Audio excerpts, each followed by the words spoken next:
Shadow Slave. By Guiltythree. Chapter 136, Reflection.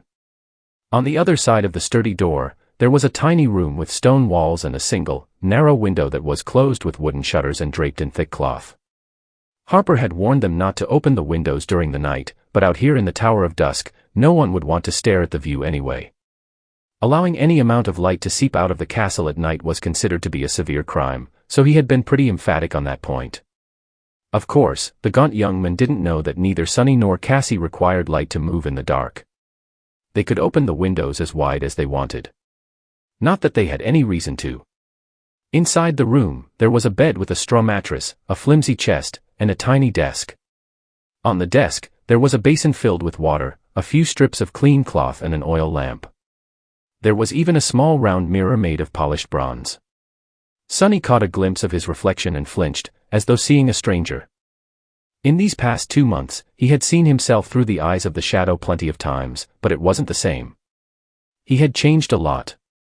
His face was much sharper and angular now, the last remnants of youthful roundness chased away from it by the harsh gauntlet of the labyrinth. Although Sunny never had a lot of that, to begin with. It was thin and pale, with dark circles under his eyes and other signs of extreme exhaustion. His black hair was longer, falling over his eyes in a dirty mess. What changed the most, however, were the eyes themselves. Deep in their dark depths, there was a glint of calm, heavy, bleak coldness that had not been there before. With a startling realization, Sunny understood that he, too, now possessed the look of a seasoned fighter. The type of calculating coldness hiding in the eyes of such men was known as the murder math, in the outskirts. Hero and Nephi's had that quality, too. Only in their case, it made them seem like true warriors. Sunny, on the other hand. Sunny had the eyes of a killer. And even deeper than that, visible only to him, golden threads of weavers in human legacy glowed mysteriously in the darkness. Staring at his reflection, Sunny grinned darkly and said in a strange, hoarse voice, "Looking good, Sunless." Leaving his shadow to guard the door to Cassie's room, Sunny fell on the soft mattress, wrapped himself in a blanket, and tried to get himself to sleep. Here in the safety of the mighty castle, surrounded by hundreds of people, lying on a real bed, it was hard to believe that just a few days ago he was traveling through the cursed darkness of the deadly sea on a rickety boat, fighting terrifying monsters in the bizarre landscape of the coral labyrinth, and losing his mind piece by piece to the gluttonous hunger of an ancient soul-devouring tree. It all seemed like a feverish dream. This isn't bad. With that thought, he fell asleep. In the morning, washed and refreshed, he waited for Cassie in the hallway. Even the puppeteer's shroud, which finally got a chance to return to the Soul Sea for a decently long period of time and restore itself, looked clean and tidy once again. That poor armor had gone through enough abuse to kill a dozen sleepers, yet it still held fast, saving his life on numerous occasions. Sunny was reminded of how lucky he had been to receive it. The blind girl did not make him wait for long. Soon, she came out of her room, practically glowing with loveliness and freshness. It seemed as though Cassie had done the same things as Sunny. After months spent crawling through blood and dirt in the wilderness, they finally looked and felt like humans again. "Good morning." Sunny blinked. He had almost forgotten how stunning Cassie was. With her delicate features, bright blue eyes and pale blonde hair, she looked like a beautiful porcelain doll. The blind girl had dismissed the enchanted cloak, leaving her dressed only in a light tunic, with leather sandals on her feet. She was nothing short of breathtaking. He closed his eyes and sighed. "This smells like trouble." "Good morning, Cassie." She turned her head to him and wrinkled her nose. Sunny frowned. What?" The blind girl knitted her brow. "I don't know. You smell different." He stared at her for a few moments, and then laughed. "If this is your way of saying that I used to reek, then thank you, I guess." Giggling, Cassie came closer and put her hand on his shoulder. "That's not what I meant. Anyway, let's go eat." The two of them were in a strangely good mood. Sunny guided Cassie to the main keep of the castle, following the route that Harper had explained to them the previous evening. On the way, he was careful to avoid any doors and corridors marked with the symbol of the golden serpent coiled around a white tower. His shadow was going to take a look at the forbidden areas of the fortress later, most likely. But for now, they had to keep a low profile and avoid trouble. Finding the keep was not hard, as many other sleepers were going there to partake in the breakfast too. Meals were served twice a day in the castle, once in the morning and once right before sunset. If you missed one and had no other way to procure food, you would have to remain hungry for the rest of the day. Sunny observed the sleepers with curiosity, sometimes describing them to Cassie in a low voice. The inhabitants of the castle were very different from the desperate dwellers of the outer settlement. They generally seemed healthy, or at least well-fed. The amount of armor-type memories here was also much higher, although many still wore clothes made of mundane fabrics. Almost all of them were young and beautiful, with only a couple of the people he had seen looking like they were past their early 20s. Despite that, few could compare to Cassie in terms of looks. Finally, they entered the main hall of the keep, where long wooden tables were placed to accommodate the morning crowd of hungry sleepers. Suddenly, hundreds of eyes turned to stare at Cassie and Sunny. Feeling cold shivers running down his spine, he gulped. Crap. Chapter 137, All Eyes on Me. The main hall of the mighty castle was grandiose and majestic in appearance. The gentle light of the morning sun was cascading through the tall windows and reflecting from the white marble walls, filling it with a bright radiance. The walls were decorated with intricate carvings that spanned dozens of meters, creating a regal tapestry. At the far end of the hall, a set of stairs led to a dark alcove. The back wall of the alcove had numerous small holes cut through it, and with sunlight shining through them into the deep darkness, it seemed as though a fragment of the starlit night sky was somehow locked within the castle. Beneath that light stood an empty white throne. Sunny stared at the throne for a few moments, then lowered his gaze and glanced at the several hundred people that were looking at them. Long wooden tables were placed along the length of the grand hall, with a motley crowd of sleepers sitting on crude benches behind them, busy consuming their food. There was some sort of hierarchy in how they were grouped, but Sunny couldn't understand it yet. Currently, most of them were staring in his direction. Sunny gulped. It took him a couple of seconds to realize that all these people were not, in fact, looking at him. They were all looking at Cassie, clearly startled by her loveliness.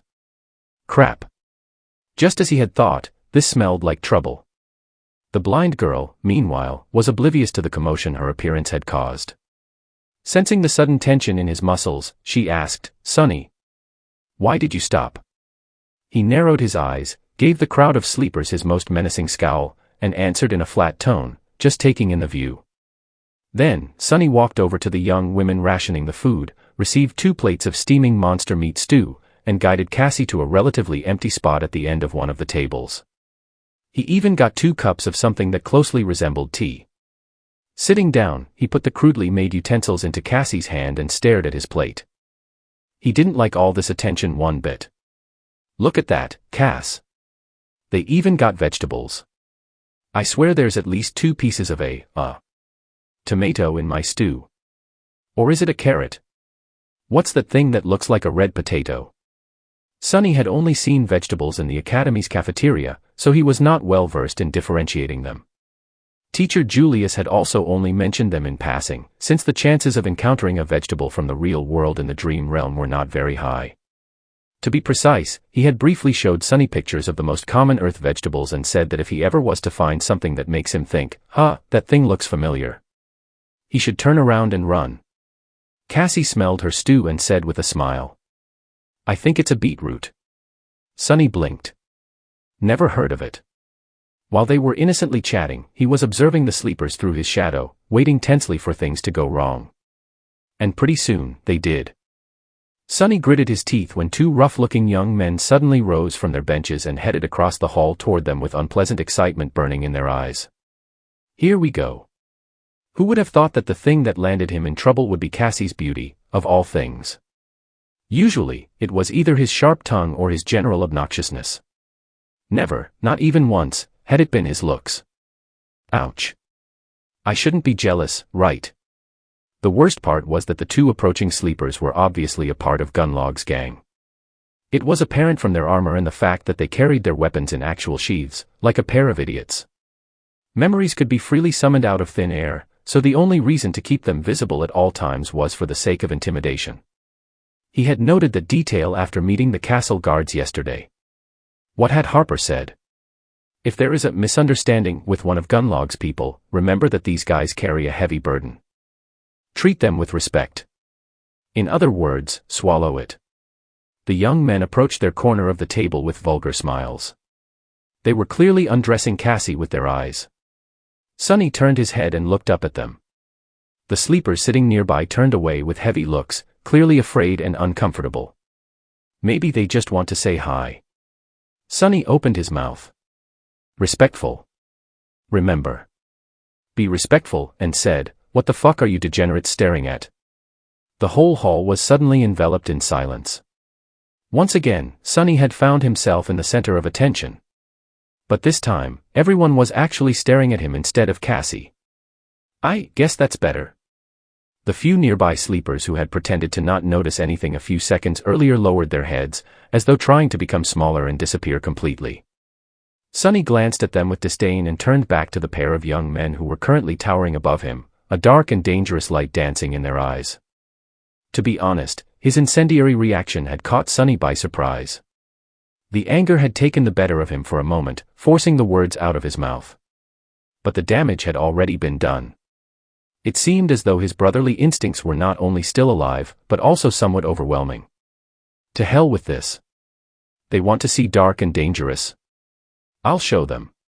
He glared at the two idiots, knowing that, at this point, there was no way back. Beside him, Cassie turned her head, an alarmed expression on her face. One of the idiots grinned. Huh. We were just hoping to politely introduce ourselves to this lovely little doll, but hey, we can get acquainted with the ugly little clown first. How about it? He glanced at the other sleeper, who was looking at Sonny with no humor in his eyes whatsoever. Cassie frowned, then said, "Why are you?" However, at that moment, the second young man took a step forward and growled, interrupting her, "What did you just say, clown? Do you know who we are?" "Fool, we're Gunlog's men." His hand was resting on the pommel of his sword. Sonny knew that escalating the situation was not a wise thing to do, but at this point, he didn't have a choice. Backing down now would only lead to a disaster. He knew this type of people well. The moment they felt a weakness, it was all over.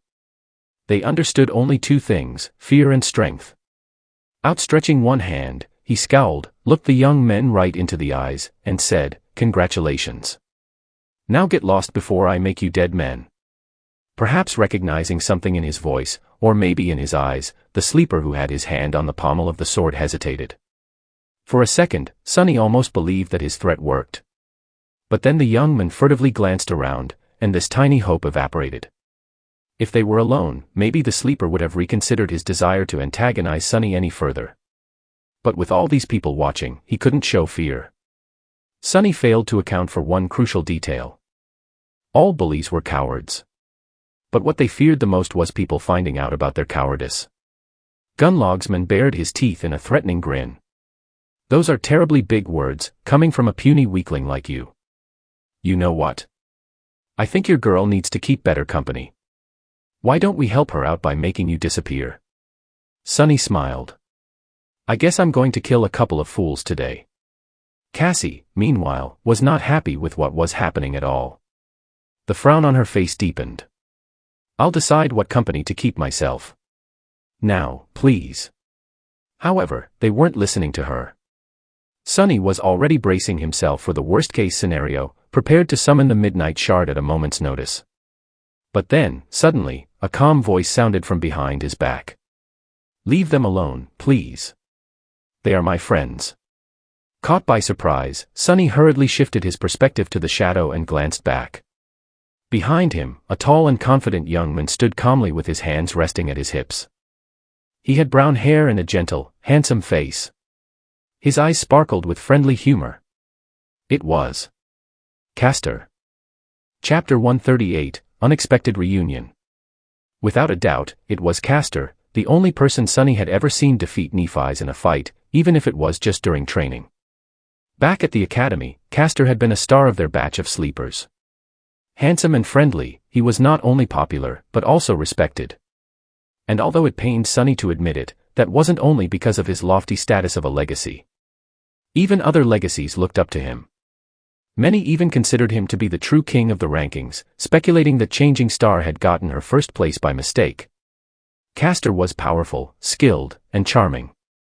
He was also humble and had an amiable personality that made it hard for anyone not to like him.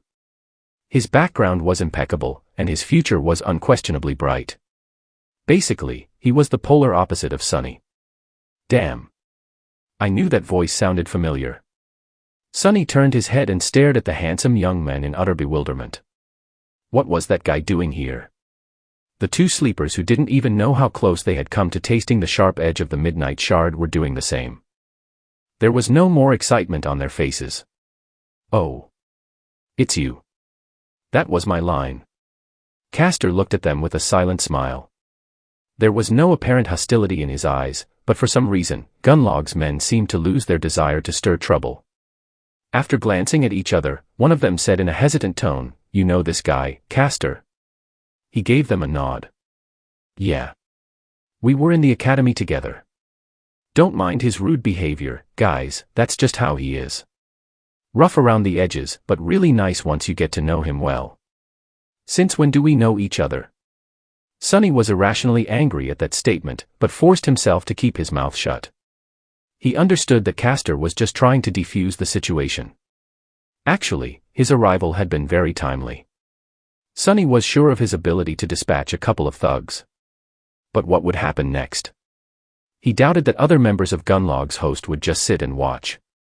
Becoming involved in a conflict with the masters of the castle on his first day here would have been less than ideal. The thugs in question, meanwhile, had given up. Trying to keep the appearance of being in control, they glared at Castor darkly and backed down. "Teach your friend some manners, Castor. Next time we won't be so lenient." With that, they turned around and retreated back to their seats, throwing menacing looks at anyone who dared to stare at them. Soon, the grand hall was once again filled with the hum of voices. Castor followed them with his eyes and then turned to Sunny, his smile becoming a little somber. "That wasn't a very smart thing to do, my friend." Sunny scoffed. "Yeah, well. Who says that I'm smart?" "Wait, no, that didn't come out right." The tall young man stared at him for a few seconds and then sighed. "In any case, it is very nice to see you. Both of you." With that, he sat down, as though somebody had invited him. Well. Admittedly, there was some connection between them. Wishing to talk to people with whom you had attended academy was sort of understandable. Still, Sunny didn't like it. Throwing a quick glance at Cassie, he smiled coldly and said, "What? Are you very shocked to see us alive?" Castor hesitated. "It is good that you managed to survive." It seemed that this was his way of admitting that yes, he was surprised, but in a pleasant way. It wasn't a secret that Sunny and Cassie had been seen as two walking corpses by all the other sleepers in the academy. Just like Nephi's and Castor occupied the top two positions in the rankings, they were dead last. Because of that, the two of them had been shunned and ostracized. Of course, when it came to Sunny, he not only welcomed the cold treatment of his peers, but had actually been the one to engineer it. In any case, no one had wanted to be around them, as though afraid of becoming infected by the invisible aura of death that followed them wherever they went. Sunny himself had been guilty of avoiding Cassie as much as he could in the past. It must have been very strange to see the two of them alive and well after months spent among the horrors of the Forgotten Shore. Cassie smiled. "Thank you." Castor reciprocated her smile and asked, his tone strangely warm, "You are Kasha, right? And you are Sunless." Sunny gave him a curt nod. "Right. Although I'm surprised that you remember our names. Don't think that we've forgotten how you guys used to treat us." Cassie squeezed his hand and said in a disapproving tone, "Sunny." Castor chuckled. No. He's right. We behaved like a bunch of jerks. Looking back, there were a lot of things we did wrong. If only we had known better." His voice trailed off, and after being silent for some time, the handsome young man suddenly smiled with nostalgia. "But still, those days in the academy were not all bad, right?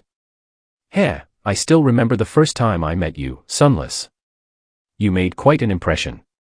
All those tall tales, spitting in the faces of awakened tyrants, slaying sword saints with a shake of a finger." He chuckled, remembering the good old days. Sunny grinned. He was in the mood for some mischief. "What, that trivial stuff? Ha! Child's games. You should have seen the things I've done in the labyrinth. Now that's something to brag about. Castor looked at him with humorous sparks dancing in his eyes. Oh. Well. Do tell. What else have you done? Sonny shrugged with profuse indifference. This and that. Let's see. He pretended to think for a few moments, and then said in a bored tone, I guess the most incredible thing I've done was killing a great devil with just one strike of my sword. Finished him right off, no problem at all. I even got a memory from that kill. But before you ask, no, I can't show it to you. Because, ugh. Oh, right. I ate it.